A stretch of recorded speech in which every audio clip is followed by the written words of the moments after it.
Welcome to Manny's TV Talk, where we will talk about all of our favorite reality TV shows and news surrounding them. Grab a snack, a drink, and get comfortable because this starts now.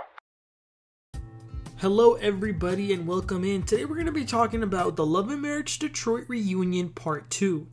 So we pick up where Carlos had just asked Kolby if she could forgive Kristina. I'm not exactly sure for what she needs to forgive Kristina, like what exactly does she do? But Kolby starts to cry. I see no tears, but Kristina is moved by it, so she goes and sits next to her because she does care about Kolby. She was actually the one who invited them to do the Love and Marriage Detroit show. Like, she recommended them as a couple to be on, and Kristina says she's hurt to obviously, see that it's hurting her, but she was also hurt, but she's willing to work on it. And then Russell gets up and hugs Brandon, so it looks like things are good now with these two couples, with their friendship. All I was thinking was Latoya and Anthony are probably so mad deep inside about that. Okay, so we move on to Anthony and Brandon, who apparently have had a 20-year friendship. I don't know if that's a friendship, but they've known each other for 20 years. Let's just say that. So we see the season package and what we saw in those earlier episodes, and seeing that just reminds you how messy and what a drama queen Anthony is. And it was a lot to unpack. So what happened? Asks Carlos. And Brandon starts naming several singers who have gone through the Star Factory because they just saw the clip where Anthony said that there hasn't been any stars in the Star Factory. And then Anthony tries to one-up him and say, well, I've done TED Talks and hundreds of people and all of this. So Carlos asks, what exactly is Anthony's problem? And he says that he's bothered to hear Brandon say that he doesn't know what he does for a living, even though he's made millions of dollars. And Brandon says, yeah, I always knew by y'all's lifestyle that y'all were good, financially, but I just really didn't know what you did.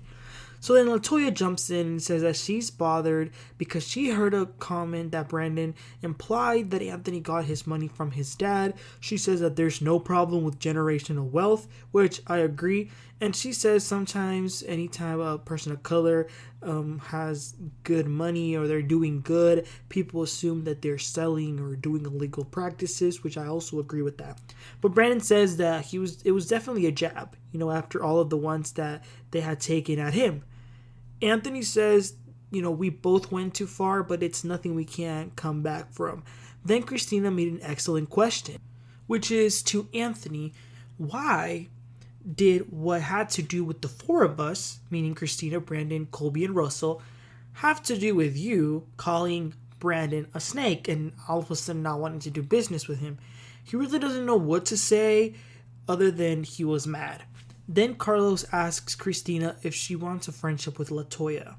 And she says, not like this. I like her, but I always get the short end of the stick with her, and she always gives me the cold shoulder. And she thinks that she's judgmental. They actually have a mutual friend, and Kristina's a little bit confused because she heard little comments that Latoya was making, such as, I've heard this from so-and-so. And Kristina was like, if she heard that, why doesn't she ask our mutual friend who really knows me and really knows her? Latoya says that she has heard things from other people, which are that they are manipulative, that they're users, but then she has to clarify that she just means Kristina, not Brandon. And Kristina says, okay, wait a minute. Please tell me one example of me being a manipulator. And Latoya says, well, when we were at your brunch and we were talking, I felt like you were trying to get me to say something. And she says, what was I trying to make you say? And then Carlos asks Latoya, what did she think when Kristina made that comment about her degree? When she said, is this what your degree got you? And she says, as a black woman having a doctorate, a business, she always has to prove herself or say that she really did do this or she really did do that.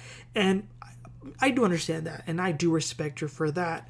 But she has no examples of when Kristina was a so-called manipulator. So she says, seeing Kristina and how she treated Kolby made me look at her sideways. And yet again, Kristina has to ask, but what does that have to do with you? But okay, let's just hear it. For my argument with Kolby, what was I manipulating her? Like, what was it? Because I never insulted her. I never called her out of her name. I never belittled her. I never made her do anything that she didn't want to do. I mean, Kristina was eating Latoya up. Like, she wanted an answer. And what does Latoya do? She says, calm down. You need to chill. She really had no other way around it. So Colby had to help her and say, well, Latoya has definitely told me that what I did was wrong. Then we move on to the Publicist storyline. So we see what happened in the episodes. So Carlos asks Brandon if he really said those things about Brittney, or did Anthony make it up? He says that it was all a lie. And Anthony says that Brandon said that he did not like Brittney. He absolutely said that he couldn't stand her, and he would have no reason to make that up. So Carlos asks Brandon, why do you think Anthony would come up with that? And Brandon says, well, he probably wants her all to himself. And he's saying, no, it's not true. And then Anthony says, you need to take I'll take a lie detector test if you want me to. And Russell jumps in and says, but on the show, you said that if you said it, you didn't remember saying it. And Brandon says, exactly. But he's so adamant that I said it, but I didn't. Then we see some never before seen footage where Brittney told Kristina that Anthony said he wanted to make Brandon be looked at as a liar by the world. Now, on that couple's trip, this was also not shown, Brandon called Brittney and asked her if that was true, and she says, yeah, Anthony wanted to make it seem like you're a liar, which is a pretty big thing to leave out. But now Anthony says that he never said that to Brittney. So Colby says perhaps Brittney is the messy one, and the self-proclaimed king of reality TV says in reality TV, you're going to get people who want to mess up with y'all's dynamic, and they pretty much put all the blame on this Brittney girl. But another thing is that Brandon and Kristina think that Anthony coached Brittney when he made that call. But that's all we get for this Brittney the Publicist drama. Moving along, we take a look back at the man's movement, which I support the movement, I support the message. The leader and the execution, I don't know about that. So after they see what happened this season, Anthony explains his vision for the man's movement once again. And then Carlo asks Brandon, do you understand it now? And he still doesn't get it. That's just shady. What everybody is still unclear about is why did they walk around the block? Like, what was the meaning of that? Then Carlos asks Kristina if she still thinks that Anthony is a male chauvinist. And she says, no, I understand what some of his message stands for now. They discuss Marceau and his little cameo. Then they move on to Russell and Colby, so they show their season package, which let me say this about the season packages. They were longer than them actually talking about the topics, which I think puts in perspective how it was a little bit boring. And, it was just like literally a big season package, them talking about it for like 3 minutes and then commercial. That's all it was. So they talk about Russell making decisions without telling Colby about them first, but Colby says that he's definitely working on that. And then they share little fun stories of when they were young. Apparently Russell was a principal. I did not know that, and they used to go crazy when they were at the club, but that's not them anymore. And their marriage is still relatively new. It's only been 4 years, so I'm glad that they're working on some stuff. Then after that, Carlos wraps it up. Brandon and Kristina say they will continue to go to marriage counseling and continue to serve God. Latoya will continue to grow her brand. And the Harrisons, Russell and Kristina, Russell says that they're expecting baby number 2. That was a big surprise. None of them knew about that. So they all get up and congratulate Colby. That was wonderful. That's a blessing. And then they serve some of Latoya's wine. And Russell says some nice words. And just like that, they cheer. And season 1 of Love and Marriage Detroit is over. And let me say this. I feel like it's going to be over for good. I don't think it's coming back. I'm not saying I don't want it to come back. If it comes back, I will definitely watch it.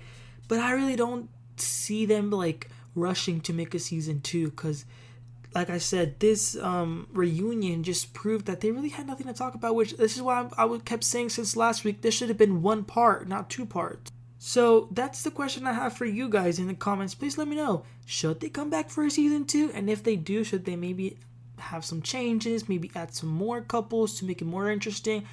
I don't know, only time will tell. But what I do know is that next week a real good show. Love and Marriage Huntsville is coming back, so I cannot wait for that. These episodes are going to be fire. So we're going to be here talking about that. But like I said, you guys, let me know what are your thoughts about next season and about this reunion. Please let me know. And don't forget to like and subscribe. I'll catch you on next time. You have a great one. Bye.